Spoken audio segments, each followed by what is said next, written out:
Let's learn to think of all your choices in terms of the potential consequence. And as a coach, I did this with kids, especially when it came to their safety. I'll never forget, after big games on a weekend or something, I'd say to them, go out and have fun. Celebrate, but make good choices tonight. Don't do this, don't do that. Okay, it's not just your parents telling you that, it's the coach telling you that. I better not hear that, this has happened or that's happened, that type of thing.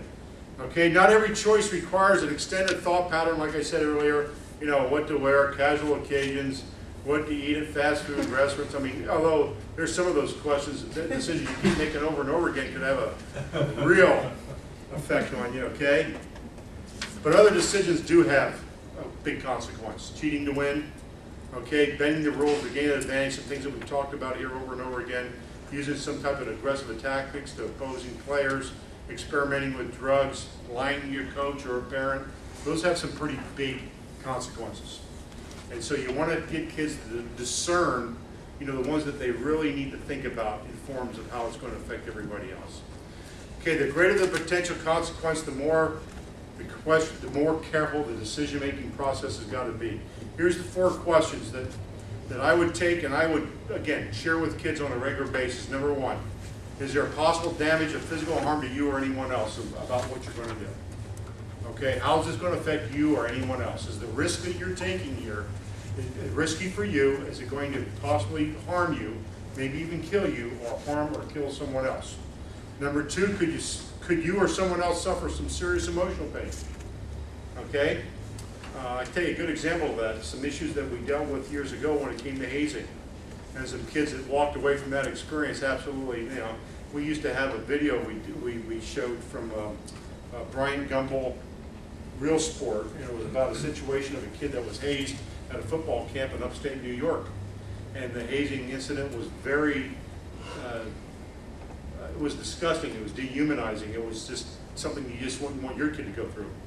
Okay, and how this absolutely destroyed this kid's high school experience, set him back, actually put him on a path, making some bad decisions himself, the embarrassment. I mean, when you talk to him about his high school experience, it all revolves around this very, very distasteful hazing incident, okay? Did this cause this kid a lifetime of emotional pain? No question about it. Was that a bad decision? Absolutely no question about it. In fact, this story is very emotional. They talked to the parents, they talked to the mother. Something as innocent as going out for the football team resulted in this, okay? And the coach claimed no knowledge of it. Well, I didn't know they were doing that. I was asleep in my bunk, you know, that type of thing. It became a police action, and it just absolutely caused this town to get turned upside down. Could the decision impede achieving an important goal? One of the things I like my brother's response to kids when they would ask him about hazing. And every year, he had the rule into it, but they said, hey, coach, come on, we really got to welcome the freshmen in, and do you mind if we do this, or do you mind if we do that? And he would say to them, okay, help me understand how that would help us be the best team that we can be this year. And move towards a district championship or whatever. Show me the connection there. And the kids would look at him and go, you're right, we can't. And they couldn't, they knew they couldn't. And he would reason it through with them, that how is this going to help us, you know, help become a better team? And then he would reason through with the idea of, what's an alternative to that that would help us become a good team and would help these athletes feel good about being in our program?